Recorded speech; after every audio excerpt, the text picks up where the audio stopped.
Bapak, Ibu, Saudara-saudari yang berbahagia.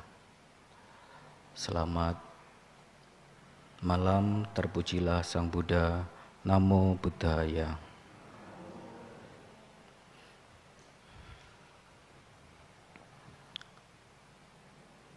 Hari ini adalah hari Uposatha.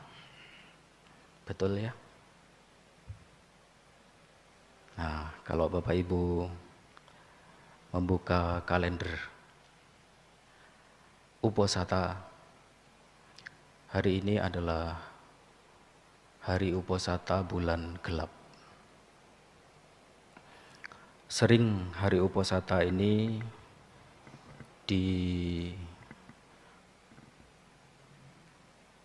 dijadikan hari yang sakral oleh umat Buddha. Sebab kapan hari libur bagi umat Buddha secara total?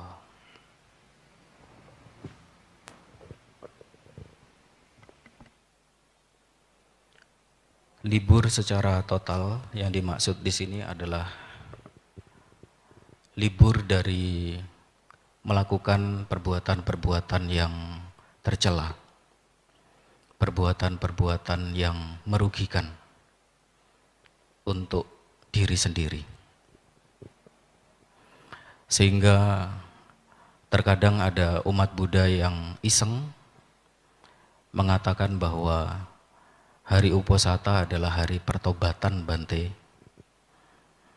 Ya, tobat yang biasanya melakukan hal-hal yang buruk, tetapi di hari-hari Uposatha berupaya untuk menghindarkan diri dari perbuatan-perbuatan buruk. Kenapa? Semestinya seseorang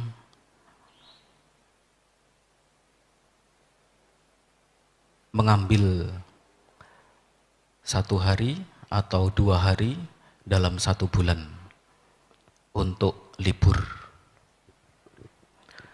Karena sehari-hari Bapak Ibu Saudara-saudari kita ya terutama perumah tangga ya bergumul dengan pekerjaan. Mungkin kalau di kota Solo sini yang tampak hanya Bapak Ibu yang mempunyai usaha yang berdagang terutama atau sebagai karyawan mungkin ada sebagian. Tapi di daerah-daerah tertentu yang tidak memungkinkan seseorang mendapat pekerjaan seperti berdagang, itu mereka ada yang bertani, ada yang sebagai nelayan. Mungkin karena sangat terpaksa, pekerjaannya itu dengan cara mengambil barang yang bukan hak miliknya. Nah, mungkin sebagai pencuri, perampok, pencopet, dan sebagainya. Nah, itu menjadi satu pekerjaan. Nah, oleh karena kenapa ini dikatakan, di zaman Sang Buddha dulu pernah ada satu cerita yang mengisahkan 2 orang sahabat yang pekerjaannya ini adalah pencopet. Ya, sama datang ke wihara. Yang satu punya tujuan untuk mendengarkan dharma yang disampaikan oleh Sang Buddha. Tetapi teman satunya tujuannya untuk mendapatkan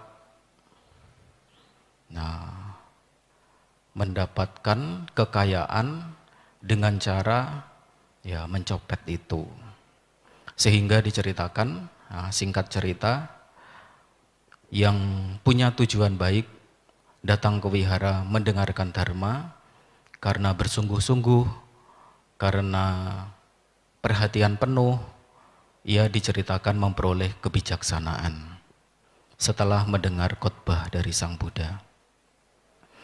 Tetapi teman yang satunya itu karena memang tujuannya untuk mencopet, jadi yang didapat hanya ya sekantung yang berisi keping-keping uang, yang mungkin itu hanya berguna bagi kehidupannya dalam waktu yang singkat. Nah, berikutnya lagi dia akan terus melakukan pekerjaan-pekerjaannya itu. Lalu bagi mereka umat Buddha yang tinggal di pesisir misalkan, nah mereka mau tidak mau pekerjaannya adalah sebagai nelayan. Dan sangat bagus apabila di hari-hari Uposatha itu libur. Nah, libur hanya satu hari satu malam. Yang Uposatha itu secara umum dikenal ada 2 kali dalam 1 bulan. Atau mungkin mau tambah lagi di tanggal 8 dan juga tanggal 23. Jadi 1 bulan melaksanakan Uposatha Sila sebanyak 4 kali. Ya, sehingga itu yang dikatakan oleh umat Buddha yang saya katakan tadi sebagai umat Buddha yang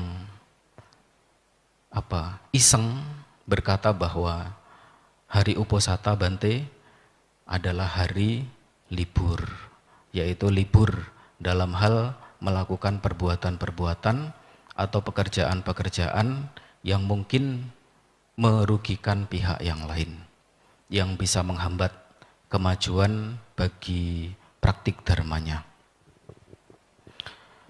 Bapak Ibu sekalian, kalau boleh saya bertanya, Bapak Ibu pernah melihat Dwarapala? Dwarapala ini biasanya kalau di Pulau Jawa itu diletakkan patungnya dari batu, biasanya diletakkan di kanan kiri sebuah bangunan atau wihara. Wujudnya tinggi besar, biasanya perutnya juga besar sebesar gentong, lalu membawa gada. Entah itu gadanya mengarah ke atas, yang artinya dia sigap. Nah, kalau ada orang-orang yang punya niat jahat mendekat, nah dia siap dengan gadanya. Atau mungkin dengan gada yang posisinya turun ke bawah. Nah, sehingga itu sudah melambangkan perdamaian. Artinya di daerah tersebut sudah sedikit dari gangguan-gangguan orang-orang jahat. Nah, kalau di Pulau Jawa itu biasanya disebut sebagai Dwarapala atau makhluk penjaga pintu gerbang. Lalu kalau di dalam cerita Buddhis itu juga ada. Namanya lebih spesifik yaitu Yakha atau Yaksa. Nah, diceritakan ini makhluknya garang. Badannya tinggi besar, bertaring dan membawa gada. Nah, selalu siaga. Kalau bertemu dengan orang-orang jahat atau orang-orang yang punya niat jahat, mungkin akan masuk ke dalam sebuah wihara, dia sudah siap siaga dengan gadanya itu. Nah, kalau di Thailand, Bapak Ibu, Yakha atau Yaksa ini dibuat citranya atau dalam bentuk patung tinggi sekali. Mungkin kalau Bapak Ibu pernah Dharma Yatra ya di Thailand, begitu kita sampai di airport itu ada Yaksa yang saya maksud. Badannya tinggi besar, membawa gada dengan taring yang tajam. Satu sisi wajahnya mengarah ke jalan, itu muka yang garang. Tapi satu sisi yang lain yang menghadap ke wihara biasanya wajahnya tampan. Nah, menggambarkan sesosok dewa begitu. Jadi itu ada ceritanya. Yaksa ini dulunya jahat, garang, tapi setelah mengenal ajaran Sang Buddha menjadi baik dan digambarkan memiliki wajah yang rupawan. Lalu ceritanya di zaman dulu itu Sang Buddha mendatangi sebuah kota bernama kota Alawi. Nah, kota Alawi ini entah kenapa disukai oleh para yaga. Nah, biasanya para yaga ini datang ke kota Alawi, tinggal di suatu tempat begitu. Nah, Sang Buddha sengaja datang ke kota Alawi. Di sana ada sebuah kediaman atau wihara. Beliau tinggal berdiam di sana. Nah, karena yaksa atau yaga ini biasanya memang itu menjadi tempat dari yaga untuk tinggal, yaga ini datang. Melihat tempat tinggalnya ditempati oleh petapa Gotama. Lalu dia dengan angkuh, kata-kata yang memaksa, dia berkata kepada Sang Buddha. Waktu itu yaga diceritakan di luar wihara, Sang Buddha berada di dalam wihara. Wahai petapa, keluarlah. Sang Buddha mendengar. Baik sahabat. Lalu Sang Buddha keluar wihara. Nah, setelah melihat Sang Buddha keluar dari wihara, yaksa ini tidak berhenti. Dia mencoba mempermainkan Sang Buddha. Wahai petapa, sekarang masuklah. Oh, baik sahabat. Sang Buddha masuk ke wihara.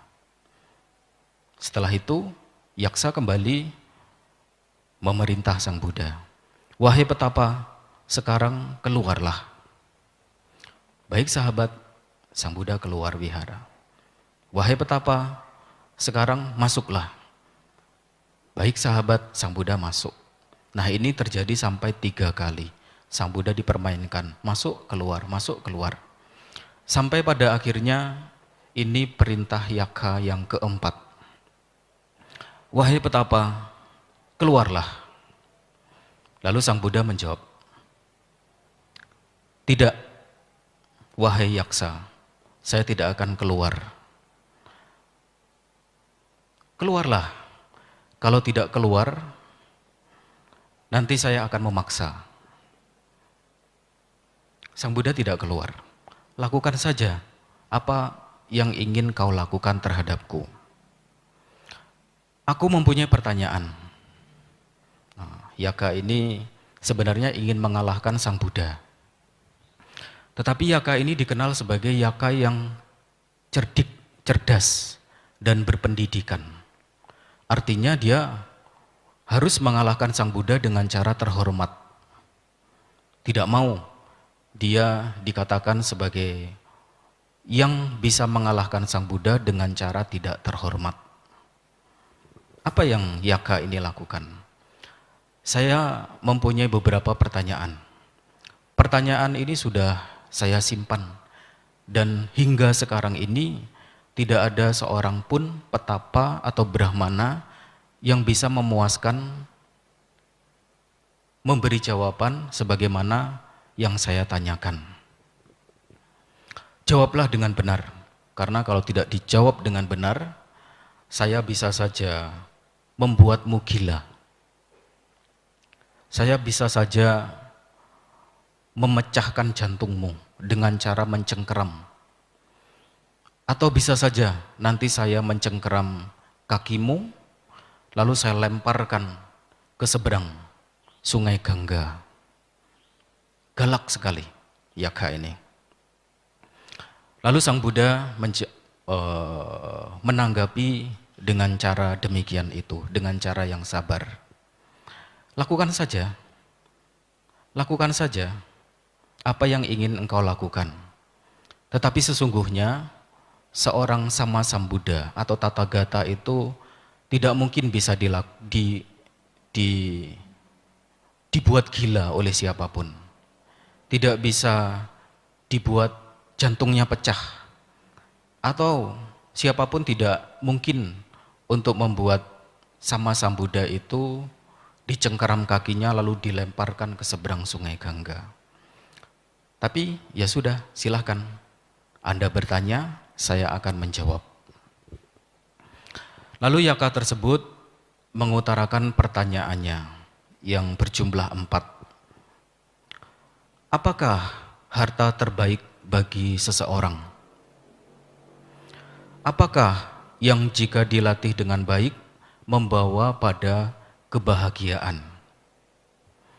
Apakah di antara rasa itu adalah rasa yang paling manis? Apakah yang dimaksud sebagai kehidupan yang terbaik? Apa yang dimaksud oleh seseorang apabila orang tersebut melakukannya?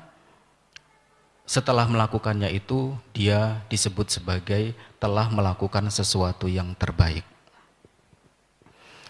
Lalu Sang Buddha menjawab, yang membuat seseorang mempunyai timbunan harta terbaik adalah mereka yang mempunyai keyakinan atau sada. Keyakinan apa yang dimaksud di sini? Yaitu keyakinan terhadap munculnya sosok makhluk agung yang disebut sebagai Sang Tathagata atau Sama Sambuddha. Seseorang tersebut dalam keyakinannya itu meyakini bahwa sosok agung tersebut dengan usahanya sendiri mencapai penerangan sempurna. Atau singkatnya, kita bisa membaca dalam Buddha Nusati, Iti piso Bhagawa Arahang Sama Sambuddho.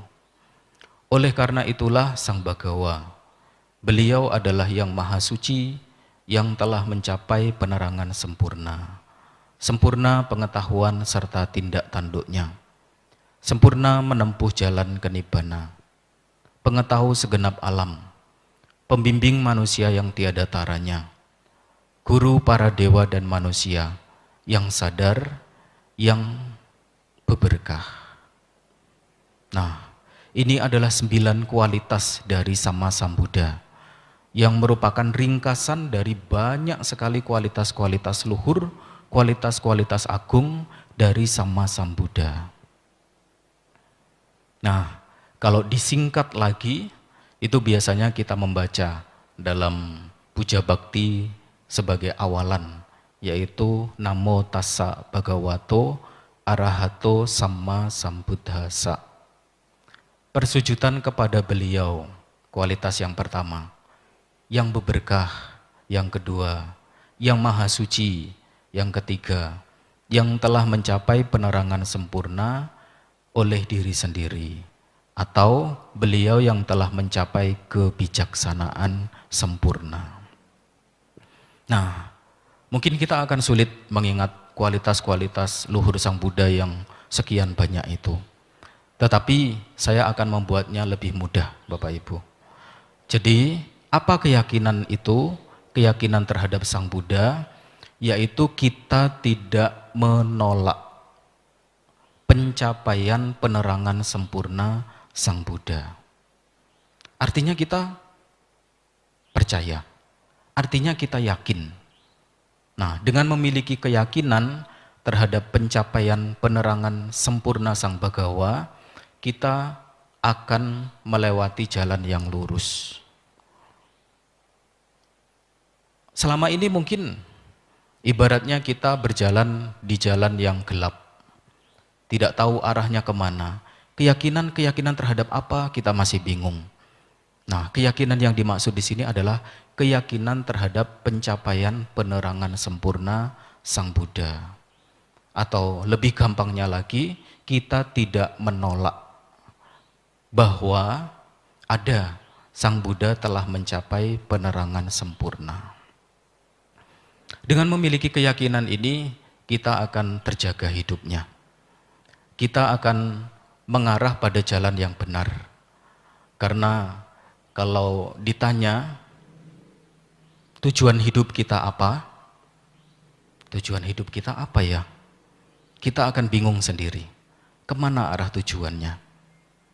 Tapi kalau kita punya keyakinan terhadap pencapaian penerangan sempurna Sang Buddha, walaupun kita masih belum bisa mencapai kebudaan sebagaimana yang Sang Buddha dan para siswa capai, tapi kita sudah memiliki jalan yang lurus, jalan yang benar, jalan yang bisa mengakhiri penderitaan. Selama ini kita diliputi oleh penderitaan. Entah itu merasa atau tidak merasa. Tapi yang jelas, bagi seseorang yang masih belum mencapai kesucian, maka hidupnya itu tidak lepas dari penderitaan-penderitaan. Dengan memiliki keyakinan pada pencapaian penerangan sempurna Sang Buddha, kita punya keyakinan bahwa kita juga bisa mencapai kebudaan, sebagaimana yang Sang Buddha capai dan juga para siswa suci capai pada saat itu. Ini yang membuat seseorang dikatakan memiliki harta terbaik di dunia ini. Kalaupun Bapak Ibu saudara-saudari sekalian, kita masih belum mencapai kesucian dalam kehidupan saat ini, nah, kita pasti akan memetik buah-buah dari kebaikan-kebaikan yang selama ini kita sudah lakukan. Ada banyak cerita dalam agama Buddha yang mengisahkan tentang betapa keyakinan ini memiliki kekuatan yang amat besar.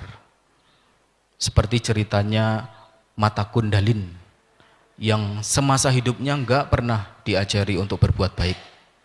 Tetapi begitu bertemu dengan Sang Buddha sekali saja, muncul keyakinan yang teguh.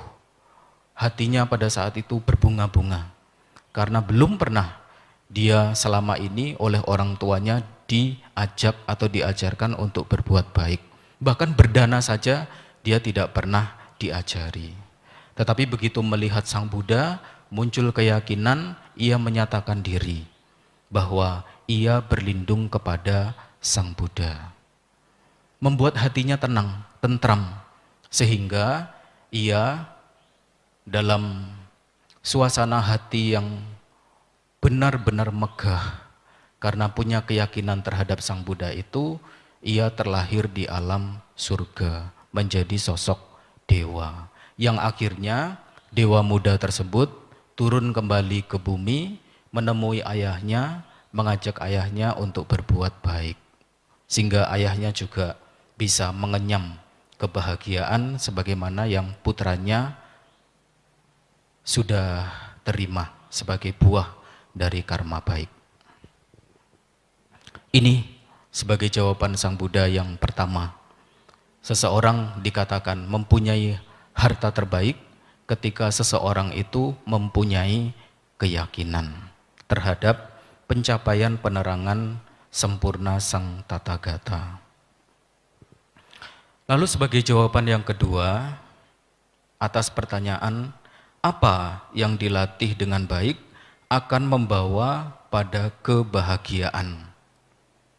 Jawaban Sang Buddha adalah Dhamma yang dilatih dengan baik membawa pada kebahagiaan. Dhamma apa yang dimaksud? Dalam ajaran Sang Buddha dikenal memiliki ajaran yang bertahap atau bertingkat. Artinya bertahap ini ada yang tahap mendasar, ada yang menengah, ada yang paling tinggi atau yang paling mendalam. Apa saja? Nah, Bapak Ibu bisa mengingat kembali bahwa tahapan-tahapan itu ada 3. Ada dana, ada sila, ada bawana. Apa itu dana? Memberi, berdana. Apa itu sila? Tata kebiasaan yang baik. Berusaha agar diri ini terhindar dari perbuatan-perbuatan buruk yang merusak. diri sendiri terutama. Yang jelas-jelas sesungguhnya di sekitarnya itu orang akan menerima dampak buruk dari keburukan-keburukan itu. Tetapi sesungguhnya perbuatan diri sendiri akan menghancurkan diri sendiri apabila hal itu buruk. Nah, mungkin akan sulit karena sehari-hari selalu bergumul dengan orang lain, bertemu dengan orang lain. Dalam masyarakat tidak gampang ya, bertemu dengan mereka, berasosiasi dengan mereka, bahkan berdebat, bahkan berusaha menegakkan kebenaran ya, atas nama kebenaran, sehingga cekcok antara satu dengan yang lain. Nah itu warna-warni kehidupan. Nah sehingga di waktu-waktu tertentu, kalau misalkan seseorang ini masih belum bisa melatih diri dalam menjaga moralitas, maka di hari-hari uposata itu kesempatan yang baik untuk melatih uposata sila yang terdiri dari 8 butir. Lalu yang ketiga adalah bawana. Apa itu bawana? Sebagaimana yang saya tadi sampaikan ketika bermeditasi, bawana ini artinya pengembangan. Ditambah lagi citta. Citta artinya pikiran atau batin. Citta bawana artinya pengembangan batin luhur. Nah biasanya kalau kita mengenalnya itu dengan sebutan meditasi.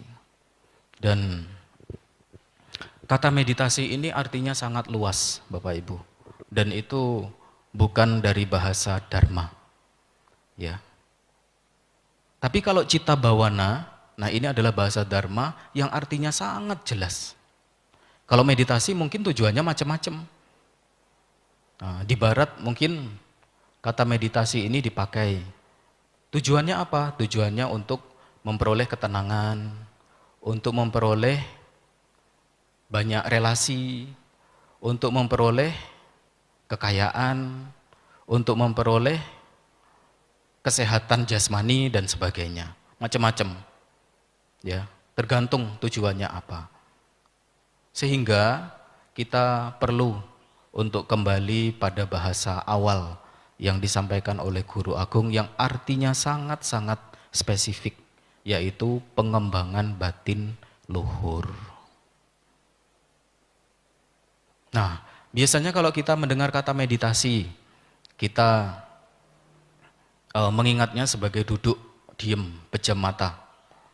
Nah, sudah, apalagi tambah lagi, bagi mereka yang tidak tahu apa itu makna dari meditasi, ya sudah, kosongkan pikiran, kosongkan pikiran. Bagaimana kita bisa mengosongkan pikiran? Ya, kalau kita merujuk pada kata citta bawana itu, yang artinya adalah pengembangan batin, luhur. Jadi itu tidak sebatas kita hanya duduk meditasi saja. Tapi dalam sikap apapun, sebagaimana yang Sang Buddha sampaikan. Ada berapa sikap? Berapa? 4 ya? Ada 4 loh. Ada sikap duduk, berdiri, berjalan, tidur. Bukan. Kalau tidur kita sudah tidak ingat apa-apa, berbaring. Ya, ada 4 sikap. Ada duduk, berdiri, berjalan, berbaring. Sebelum terlelap, hendaknya kita menjaga kewaspadaan. Waspada terhadap apa? Pengotor-pengotor batin yang mungkin saja nanti akan menyisip pada batin kita atau pada pikiran kita. Nah, jadi kalau kita mengingat hal ini, kita tahu arti dari citta bawana ini dalam sikap apapun. Ketika kita duduk, kita dalam sikap meditatif. Berjalan, meditatif. Berdiri, meditatif. Berbaring, meditatif. Sesuai dengan ajaran Sang Buddha.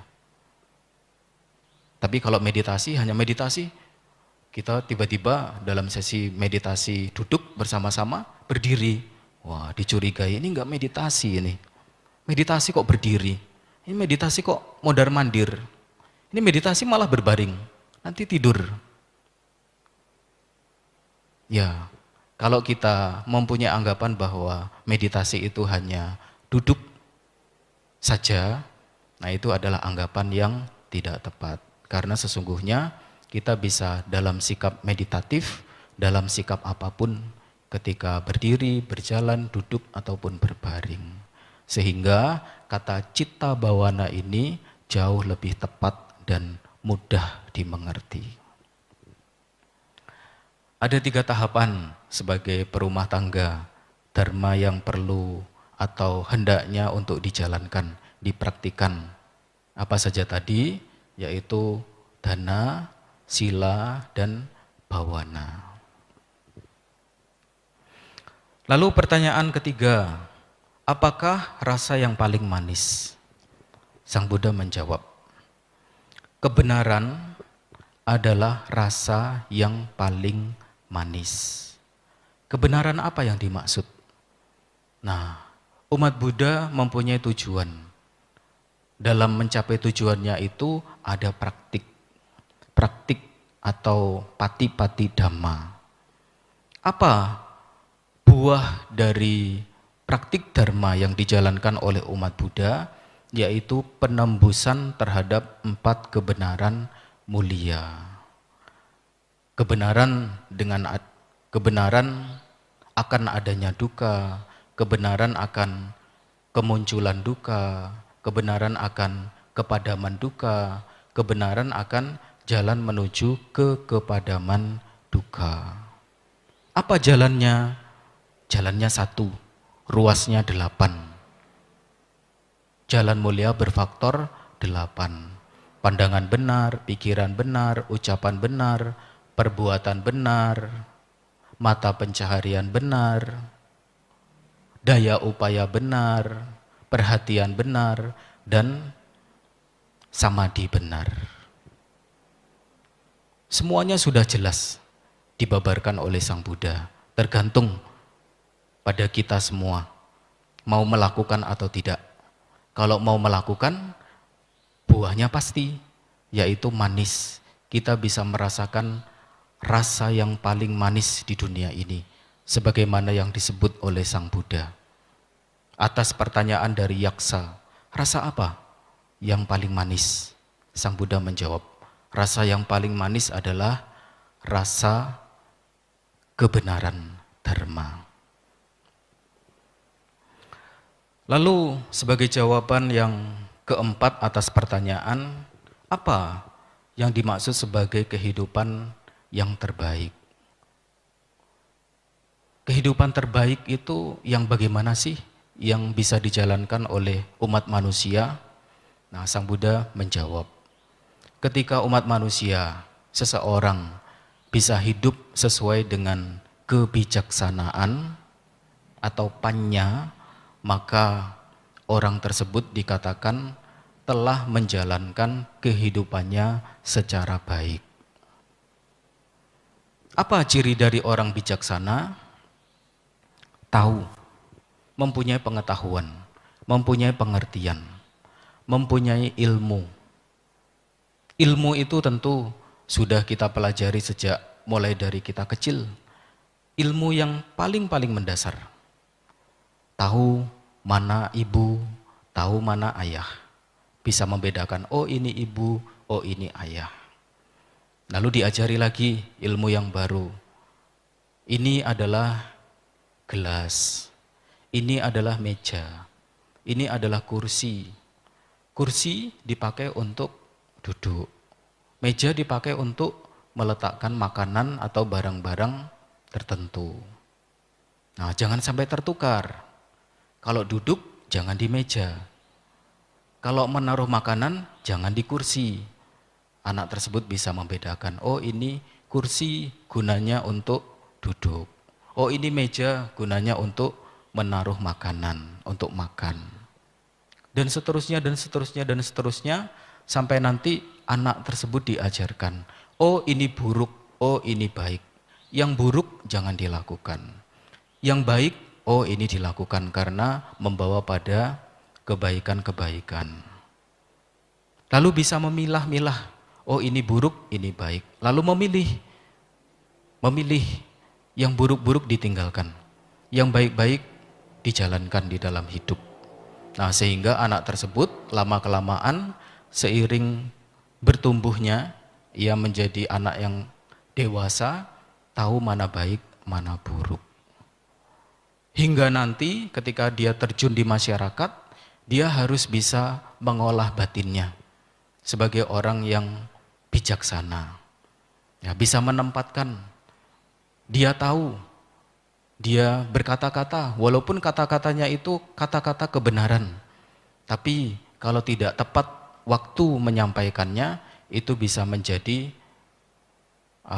senjata yang berbalik arahnya, bisa menyakiti dirinya sendiri. Mungkin kata-katanya itu adalah kata-kata kebenaran, maksudnya baik, tapi kalau kata-kata itu diucapkan sewaktu yang tidak tepat, itu akan menyinggung orang lain. Dia mempunyai kebijaksanaan, dia bisa menimbang-nimbang. Oh, saya harus melakukan ini, oh saya harus melakukan itu, saya menghindari ini, saya menghindari itu. Nah, mungkin kalau kita bisa mengingat kembali, sekitar umur 1 atau 2 tahun, kita diajari untuk banyak-banyak berbicara. Makin banyak bicara, makin, oh bagus, pintar sekali, pintar sekali. Nah, sudah dewasa seperti ini, kita mulai merasa bahwa kalau kita banyak kata-kata, banyak ngomongnya, itu dianggap sebagai sesuatu yang mengganggu, sehingga kita berusaha untuk belajar diam. Umur 2 tahun, belajar bicara, banyak-banyak. Umur 30, 40, dan seterusnya, kita belajar diam banyak-banyak. Karena terkadang diam itu adalah emas. Ya, itu Bapak Ibu, saudara-saudari sekalian. Jadi apa yang disampaikan oleh Sang Buddha itu ternyata memuaskan hati dari penanyanya, yaitu yaksa. Sehingga yaksa ini menyatakan diri berlindung kepada Sang Buddha. Nah, Sang Buddha ketika memberikan jawaban itu menyampaikan kepada Yaka, itu jawaban dari saya. Silahkan kalau tidak percaya, pergilah, datanglah ke petapa-petapa yang lain, tanyakan pertanyaan-pertanyaan yang sama. Bagi mereka yang bijaksana akan menjawab ya sesuai dengan apa yang Sang Buddha sampaikan itu. Lalu Yaka ini menjawab, buat apa? Buat apa saya pergi ke petapa-petapa yang lain? Jawabannya ini sudah ada di depan mata yang disampaikan oleh Sang Buddha. Lalu Yaka ini menambahkan, saya baru merasa bahwa Sang Buddha dengan sengaja datang ke kediamannya itu agar yaksa ini bisa tercerahkan. Kemudian Yaka ini berjanji, saya akan pergi ke kota-kota, ke desa-desa. Saya akan memuliakan Sang Buddha dan juga memuliakan mereka yang menjalankan dharma. Dan mulai saat itu Yaka ini dikenal sebagai Yaka yang telah mempunyai perlindungan terhadap Sang Buddha. Sehingga umat Buddha mengabadikan sosok Yaka ini, citranya itu dibangun di wihara-wihara, ditempatkan di kanan kiri pintu gerbang sebagai simbol dari Yaka yang telah mempunyai keyakinan terhadap Sang Buddha dan menjaga dharma dari mereka-mereka yang mempunyai niat jahat. Itu Bapak Ibu, saudara-saudari sekalian, sedikit cerita, tapi penjabarannya cukup banyak ya. Semoga bermanfaat bagi kita semua dan menjadi pengingat akan pentingnya dharma untuk kita jalankan dalam kehidupan sehari-hari. Terima kasih atas perhatiannya. Semoga Bapak Ibu senantiasa maju di dalam dhamma. Sabbe sata bhavantu sukhitata. Semoga semua makhluk hidup berbahagia.